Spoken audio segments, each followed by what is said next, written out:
Bon dia a tots i totes. Moltíssimes gràcies per acudir a aquesta convocatòria que fem en els mitjans de comunicació per anunciar un desig que teníem compartit i de treball intens, que és l'aprovació de la llei de la ciència a les Illes Balears. Però abans de parlar de la llei de la ciència, me permetran que els expliqui que també avui a Consell de Govern hem aprovat una declaració institucional, perquè demà és el dia 8 de març, Dia Internacional de la Dona, i volem assolir una vegada més el compromís públic de la lluita per la igualtat entre homes i dones. És veritat que en termes legals hem avançat moltíssim, en termes reals encara la pobresa té cara de dona, la violència masclista és la causa de mort més important de les dones a nivell internacional, segueix sent així, la bretxa salarial encara existeix i per tant encara existeix aquesta desigualtat real, i des del govern de les Illes Balears hem volgut fer públic una vegada més aquesta declaració institucional, aquest compromís en totes les dones de la nostra comunitat autònoma i en la lluita per aquesta igualtat real i en l'assumpció de la diversitat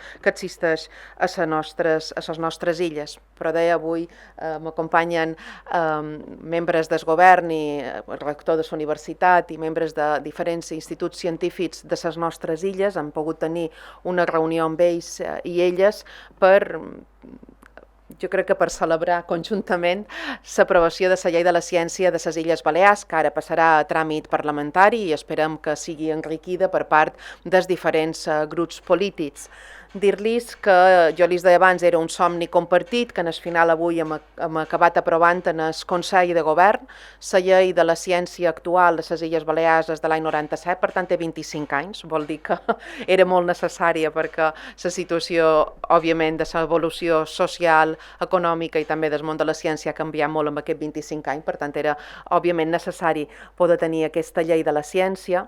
Des del 2015 ençà que venim treballant des del govern de les Illes Balears d'una forma, crec que rigorosa i seriosa en tots els termes de pensar en com fer impossible que l'economia de les Illes Balears, que el nostre model econòmic esdevingui un model molt més lligat a lo que és l'economia del coneixement, i hem fet molta feina en diferents iniciatives que vostès coneixen perfectament bé. Des de l'any 2015 hem assolit reptes importants. Un repte va ser la posada en funcionament de la Facultat de Medicina. Enguany tindrem els primers graduats de la Facultat de Medicina. Han aconseguit invertir molt més de pressupost públic en temes de recerca i desenvolupament d'una forma molt notable. De 1.000 i pico investigadors que hi havia el 2015 en tenim gairebé 3.000 en aquest moment.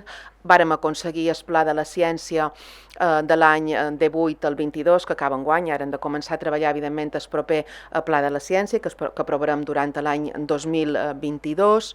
Hem aconseguit fites importants des del treball de conjunt de la part d'administració pública, la Universitat de les Illes Balears, i la part privada en temes de recerca, en temes de desenvolupament i en temes d'innovació. Però som conscients que partien de molt enrere i que encara estem molt enrere. I per tant som conscients de que cal treballar-hi molt més, de que cal avançar molt més, i per això era important tenir aquest marc normatiu de la llei de la ciència que ens dibuixa una situació partint de la realitat, però una situació de millora sense cap mena de dubte de cara en el present i en el futur de la nostra comunitat autònoma. És una llei que creiem que propiciarà aquest marc normatiu per fer possible aquest vot qualitatiu i quantitatiu important a les nostres illes. Marca i estableix un finançament de pressupost públic de les Illes Balears cap a l'inversió en recerca, desenvolupament i innovació. Per tant, això és important, garantir el pressupost públic per poder-ho fer possible. Crea l'estructura de l'Institut de Recerca de les Illes Balears, que també és una de les qüestions que havíem parlat molt i que és absolutament fonamental per retenir talent de les nostres illes i per poder atreure talent investigador a la nostra comunitat autònoma. Fa possible millorar la situació dels investigadors i les investigadores de les nostres illes. Crec que tots hem pres consciència en la Covid de moltes coses. Una fonamental és de la importància de la ciència, més que mai l'empresa durant l'època de la Covid per raons òbvies, però hem de ser conscients que els investigadors cobren poc i tenen molta precarietat en el món laboral, i que crec que aquesta és una realitat que jo he de dir així cruament.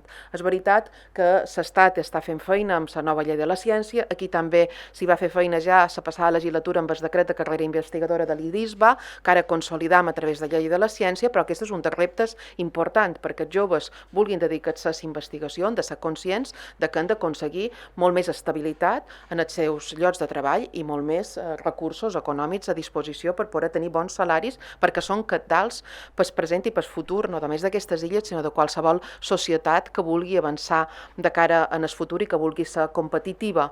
Per tant, fa possible la creació d'estructura, fa possible de millora de recursos humans, de millorar el talent que tenim, que en tenim molt a les nostres illes, i de retenir-lo en aquesta comunitat autònoma i de poder captar talent de fora, i estableix els mecanismes de cogovernança entre lo públic i lo privat per la gestió de la política científica a les nostres illes. Deia abans el rector Jaume Carot que només les societats que poden tenir polítiques científiques són aquelles que poden tenir plantejaments d'avançar. Jo m'han sentit dir moltes vegades una cosa semblant, que només els pobles cultes tenen futur, i aquest poble ho vol ser, i ho vol establir des de diferents normatives que crec que en aquest moment de dificultats, i acaba amb això, en aquest moment que han viscut de dificultats per una pandèmia sanitària, d'una situació econòmica complexa, que crec que ens ha fet repensar moltes coses. Des de l'any 2015 aquí venim treballant d'una forma diferent en aquestes illes, des del consens, des del diàleg, des d'aprofundir en les qüestions, des de plantejar els acords de forma molt col·lectiva. Crec que tots hem avançat en la línia i ara tothom ja té clar, això que començàrem a treballar la legislatura passada, crec que ara ja tothom ho té clar, aprofitar el moment que vivim, les sinergies que poden existir per fer possible aquest vot d'un model econòmic millor per les nostres illes i d'un model social millor per les nostres illes. I ha d'anar encardinat, i en aquest moment ho vislumbram molt des de l'aprovació, des del govern d'aquestes 3 normatives que vaig a citar en aquest moment. Tenim ja aprovada la primera llei d'educació de les Illes Balears, això vol dir una aposta ferma per lo que és més important, la formació dels nostres joves, perquè són el present i el futur de les nostres illes, la primera llei d'educació que fa referència molt específica a tot el que a tot el que és innovació pedagògica, i per tant formar els joves des d'una vessant amb molt més capacitat d'obertura mental per dedicar-se a la investigació, precisament. Una aposta molt ferma per lo que fa referència a la formació professional, i que crec que també és important dins el model de treball que volem compartir a la nostra comunitat autònoma. Acabant d'aprovar i ha validat ja el Parlament de les Illes Balears el decret llei de turisme, que ara se tramitarà com a projecte de llei en el Parlament de les Illes Balears. És el motor de creixement econòmic d'aquestes illes, però té un accent molt clar dient el turisme ha de tenir un impacte positiu a dins les illes, ha de ser fet turístic, ha de comportar a la nostra comunitat autònoma un impacte de regeneració ambiental. Vol dir que la nostra economia ha d'anar lligada a 3 factors que són fonamentals: la sostenibilitat social, la sostenibilitat ambiental i la sostenibilitat econòmica. Per tant, volem una economia molt més diversificada, apostant directament per la qualitat i no per la quantitat, i apostant per una acció turística que intervengui a dins el que fa referència a tot el que és el nostre paisatge, el nostre litoral, el nostre territori. I avui aprovem aquesta llei de la ciència que, com deia, ha de ser el marc normatiu que ens permeti, com a propi sector econòmic, desenvolupar les mesures per fer possible aquesta societat molt més cohesionada socialment, econòmicament i mediambientalment. Per tant, crec que és un fet important l'aprovació de la llei de la ciència, que se deu a la feina de moltíssimes persones. Jo ho vull agrair en primer lloc a tots els instituts científics, avui m'ho acompanyen uns quants, l'IMEDEA, l'IEO, el SOCIP, el CSIC, l'INEGEA. Ja fem moltíssima feina també a l'IDISBA, al UNITS, a l'IFISC, en fi, tots els instituts científics de les illes, i no me'n vull deixar cap, i per tant no seguiré anomenant perquè segur que me'n deixo alguns. D'una forma important també persones que de forma molt voluntària que han fet una feina des de sempre. Citàvem abans en Enric Tortosa, que va ser el primer director general de recerca de les Illes Balears i que ha fet moltíssima feina. Jo vull citar l'actual rector de les Illes Balears, Jaume Carot, que la passada legislatura hi va fer molta feina intensa, també com a persona referent en termes d'investigació, i òbviament ho han treballat tot en la Universitat de les Illes Balears, amb l'anterior rector Llorenç Huguet i ara amb en Jaume com a rector i amb el vicerector que també ens acompanya. Per tant, a tots ells i elles, moltíssimes gràcies per aquest treball intens, que jo sé que ha estat complexa, i també me deixaran que tirant cap a casa a tots els directors generals que han participat en els actuals i de la passada legislatura, Nassun, que avui ens acompanya des de la directora general de recerca en Salut, en Eduardo Zúñiga com a director general d'Innovació, ha pivotat molt damunt la direcció general d'en Pep Lluís Pons, que va estar la passada i l'actual legislatura. Avui, a més, tenim el nou secretari autonòmic de Política Universitària i Recerca, Miquel Àngel, i, òbviament, els dos consellers que han treballat a l'anterior legislatura, Martí Marc i amb en Miquel Company, que en sos qui vos deix, que és el que ha pogut tancar aquesta enorme tasca de la feina per fer possible aquesta llei de la ciència que, repeteix, mos empeny a continuar avançant amb molt més força i a fent molt més transversal tota la política científica per part del govern de les Illes Balears i amb un suport específic de tot el món privat. Bon dia, moltíssimes gràcies a tots i totes per assistir en aquesta roda de premsa de presentació de la nova llei de la ciència que hem aprovat avui de matí per Consell de Govern. Agrair especialment també a la presidenta per la confiança i també per demostrar sempre que la recerca, i en aquest cas la ciència, ha de ser un dels pilars fonamentals de l'acció de govern, i també especialment, evidentment, donar la benvinguda al nou secretari autonòmic, Miquel Àngel, moltíssimes gràcies, i també l'agraïment específic que ens ha acompanyat en la reunió anterior també en el conseller Martí Marc per el seu lideratge en el seu moment d'iniciar aquesta redacció de la llei de la ciència, així com no pot ser d'altra manera també a tot l'equip de la conselleria, especialment en Pep Lluís Pons, director general de Política Universitària i Recerca, també a tots els altres directors generals del govern de les Illes Balears que han participat, i molt especialment en la Universitat de les Illes Balears, amb en Jaume Corot, el magnífic rector, que sempre ens ha acompanyat i ens ha assessorat i donat suport amb aquesta tasca, també amb el vicerrector, en Víctor Omar, i a tots els directors i directores dels diferents centres de recerca i d'investigació de les Illes Balears. A tots moltíssimes gràcies, perquè ens uneix, a part d'una tasca que hem fet fins ara amb la redacció d'aquesta llei, també a tot l'equip redactor, que en parlàvem d'en Enric Tortosa, d'en Jaume Carot, que hi va participar, d'en Teresa Riera i de molts altres. També compartim, a part d'aquesta tasca CONDEA, també la il·lusió de que avui s'aprovi la nova llei de la ciència de les Illes Balears i que sigui un punt d'inflexió, que sigui també una palanca a nivell organitzatiu i també pressupostari per donar resposta a les necessitats científiques i de recerca que té les Illes Balears.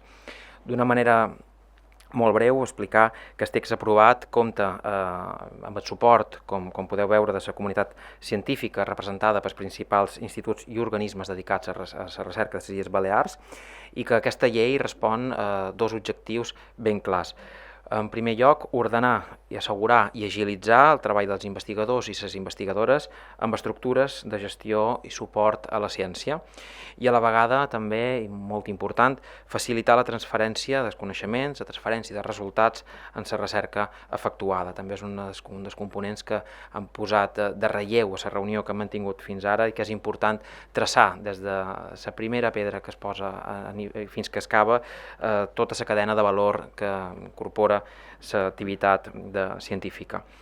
Aquesta és una llei que aposta per la societat del coneixement, per l'economia del coneixement i per polítiques que impulsen la diversificació econòmica des de la recerca, com ha comentat també la presidenta. Resultarà determinant a l'hora de situar la recerca i el coneixement en el centre d'aquesta etapa de redefinició de model socioeconòmic de les Illes Balears, perquè ningú pot ajudar més que s'impuls en aquesta societat que una comunitat científica forta amb un marc legal adequat en els temps actuals. Per tot això, incrementarem progressivament els recursos públics dedicats a recerca, que formen part del pressupost general d'aquesta comunitat autònoma, en el desenvolupament i a la investigació, fins a arribar en el 2% del pressupost anual de la comunitat autònoma a l'any 2030.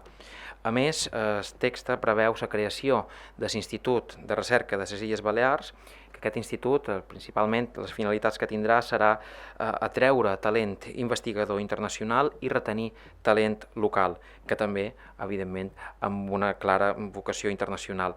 Sempre amb una visió d'igualtat entre homes i dones, que també és un precepte que d'alguna manera també està desenvolupat a tot l'àmbit de la llei. Precisament per atreure i retenir talent amb aquesta llei, establim les bases per millorar les condicions laborals i donar estabilitat als investigadors i les investigadores, també dissenyar noves fórmules educatives que fomentin les vocacions STEM i aplicar noves mesures correctores de desequilibris de gènere, com comentava, dins l'activitat investigadora. Així, la nova llei vetla perquè premin els criteris ètics, socials i de sostenibilitat i garanteix igualtat de gènere, al igual que ho fa també, ens hem basat en els objectius de desenvolupament sostenible de les Nacions Unides. El projecte de llei, que ara haurà d'iniciar una tramitació parlamentària i posteriorment ser desenvolupada reglamentàriament, estableix, a més, un marc normatiu per afavorir la inversió privada, amb un sistema de certificació, impulsant noves convocatòries dirigides a empreses i fomentant el mecenatge i la promoció de la inversió en infraestructures. Vull aclarir que aquesta és, per tant, una llei que fa èmfasi en els resultats perquè l'objectiu de la recerca ha de ser sempre que la seva activitat arribi en el conjunt de la societat. Per això, transferència de coneixement és clau, especialment per la creació d'empreses de base tecnològica, la generació de llocs de feina i de teixit empresarial innovador. El nou model proposat en el projecte de llei contempla l'aposta per l'excel·lència en l'educació, reflectida en la nova llei d'educació també que va ser aprovada la setmana passada pel Parlament de les Illes Balears, dues normes capitals que per al desenvolupament de la societat del coneixement, com comentàvem, que basa el creixement i la prosperitat econòmica en l'especialització intel·ligent i que posa els ciutadans al centre de les polítiques públiques de les Illes Balears. Moltíssimes gràcies i queda a disposició per qualsevol consulta que hi pugui haver. Gràcies. Sí, bon dia. Jo li volia demanar per aquest objectiu del 2% d'inversió del producte interior brut de l'any 2030. Ara la nova llei estatal de la ciència, reforma la llei de la ciència, diu que Espanya aspira a arribar al 2030 a un 1,25 del producte interior brut. Vull dir, Balears fa una passa més, són més ambiciosos, no sé si més realistes. Bueno, són dues coses diferents. Per una banda, celebrem, evidentment, l'aprovació de la nova llei de la ciència d'àmbit estatal, que també és totalment necessària, i també fixi uns objectius clars en matèria d'inversió per part del govern de l'estat espanyol en matèria de recerca. Però fixi's, es fixa un percentatge d'un 1,25 sobre el producte interior brut i, per tant, contempla també inversions des de l'àmbit, sobretot privat, en aquest sentit. Nosaltres el que establim a la llei és una qüestió de responsabilitat de govern, d'arribar a un 2% del pressupost propi de la comunitat autònoma. Per tant, són dues qüestions diferents que també, evidentment, amb aquest increment de pressupost propi de la comunitat autònoma, també s'accentua i creix el percentatge dedicat en matèria de recerca dins el producte interior brut de les Illes Balears, amb el qual, per això també la llei fa èmfasi en les millores i les mesures que puguem establir amb els sectors privats perquè així sigui. Per tant, d'alguna manera, per reivindicar i per reforçar la idea de que la responsabilitat que tenim com a govern és d'incrementar i d'anar incrementant el pressupost propi en recerca dins el pressupost general de la comunitat autònoma. I en el cas de Balears, el producte interior brut de l'any 2030, l'heu calculat, més o manco? Més o manco anaria a la part, amb el que podria ser la inversió que reflectim en aquest sentit. És veritat que falta veure el desplegament que pugui tenir la llei en matèria d'inversió privada, com afecta això de manera positiva en l'increment del producte interior brut dedicat a recerca. Val a dir, i és important també, que ens trobem en un moment històric a nivell de finançament i, per tant, l'esforç que pugui fer la comunitat autònoma dins el seu pressupost general, sumat també en els recursos disponibles que hi ha de caràcter estatal i de caràcter europeu especialment, fan que aquest percentatge, d'alguna manera, puguem anar accelerant i pugui ser un increment exponencial en els anys que venen endavant. I ara no sé si hauria, com que mascaretes no les conec, de l'IDISBA hi hauria... Sí. Hauria de demanar pel tema de la precarietat laboral en el sector de la investigació, si hi ha mesures concretes, si concreten mesures, compromisos plausibles i reals per millorar aquestes condicions laborals. Com ha estat com ho veus en aquest sentit? Tu dius en referència a la llei autonòmica. Sí. Bueno, la llei autonòmica no ha abordat aquest tema de manera implícita perquè l'ha abordada el que és la llei estatal, que en aquest sentit sí que ens ajudarà a poder fer carrera investigadora i carrera professional dins de l'àmbit de la investigació, en aquest cas en salut. Vale? O sigui, se contemplen nous tipus de contractació que ajuden a que no estiguis sotmès a un estricte control o una manera de fer les coses burocràtica com se fa actualment a l'administració pública. I això ajudarà a poder, més que captar, sobretot retenir també talent, no? Que no se'n vagi. Després també, per una altra banda, arrel del decret del 2009 dels estatuts dels investigadors dels Instituts d'Investigació en Recerca en Salut de les Illes Balears, que hem començat a implementar a IDISBA. Ja varen publicar a final de 2000 desembre la primera oferta d'empleo públic, en 7 places, i ara començarem ja a implementar-la. O sigui, tot això ha estat una passa complexa perquè no estàvem habituats a fer tot aquest trànsit de burocràcia que hi ha pel mig, i que hem aconseguit i que esperem poder continuar fent aquestes passes per dotar l'Institut d'aquestes places estructurals d'investigadors titulars que són captació de talent que ajuden a millorar. Però després igualment hi ha tota una xarxa de personal dedicada a la recerca des d'un àmbit més de tècnic o de gestió o de suport, que igualment també han d'acompanyar i també s'han de buscar mesures perquè puguis poder-les donar una estabilitat i que continuen fent feina. I en aquest sentit sí que és veritat que les novetats que introdueix la llei estatal ens ajudarà a afiançar aquest tema. Gràcies. Què tal? Bon dia. No, era simplement... Gràcies. Hola, doncs moltes gràcies.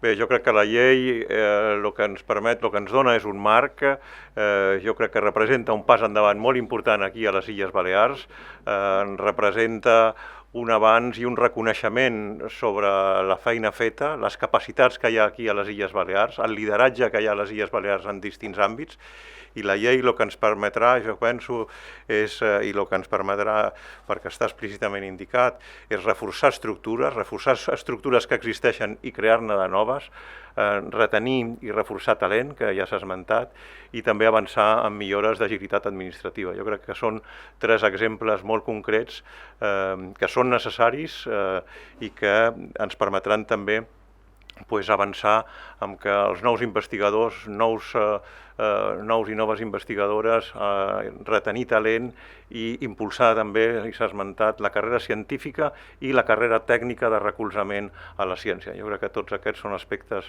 essencials que estan reconeguts a la llei i pels quals realment pensem que és un pas endavant molt important. Moltes gràcies. Sí, molt bon dia. Jo volia afegir el que acaba d'explicar el meu col·lega, el director del SOCIP, i el que ha dit la presidenta, doncs que aquesta és una passa molt important i anem a veure. Vull fer una simple reflexió, o una constatació de fets, si m'ho permeten. I és que no hi ha absolutament cap territori o cap país del món que tingui una política científica ben definida i que sigui pobre. Això és un fet. Llavors, la primera passa per tenir una política ben definida és tenir una llei que estructure, que doni solidesa i que asseguri un finançament i una continuïtat a totes les actuacions. I això és el que el Consell de Govern d'avui ha aprovat. Des de la universitat n'estem molt contents, molt. De fet, la universitat va aprovar en el seu Consell de Govern una declaració en favor d'això. Insisteixo, a part del que ha dit el director del SOCIP, que és bàsic, és a dir, una major flexibilitat, possibilitar un major finançament i una creació d'estructures de captació i retenció de talent. El que la llei aquesta fa és assegurar, d'una manera que jo crec que és molt independent del color polític del govern de torn, doncs que aquestes actuacions puguin tenir una continuïtat. I això és el més important. No serveixen de res les actuacions espúries, invertir puntualment un any i després no fer-ho els 2 anys que venen a continuació, doncs això no du enlloc. El que sí que du enlloc és establir plans, tenir una visió, dotar d'estructura i obrir camins perquè els investigadors i investigadores puguin tenir una carrera estable, amb un horitzó agradable i això, i que el talent doncs, pugui fluir. No és tan important retenir el talent que es crea aquí, que també ho és, sinó com a que no se'n vagi, que el flux només sigui un flux sortint de talent. Vull dir, hem de poder captar talent de fora, hem de poder exportar el nostre talent, l'hem de poder retenir quan calgui, i tot això en un marc que sigui estable. I jo crec que amb aquesta llei se pot aconseguir, a més se pot aconseguir en el present i en un futur a bastant llarg termini. Això és el que volia explicar.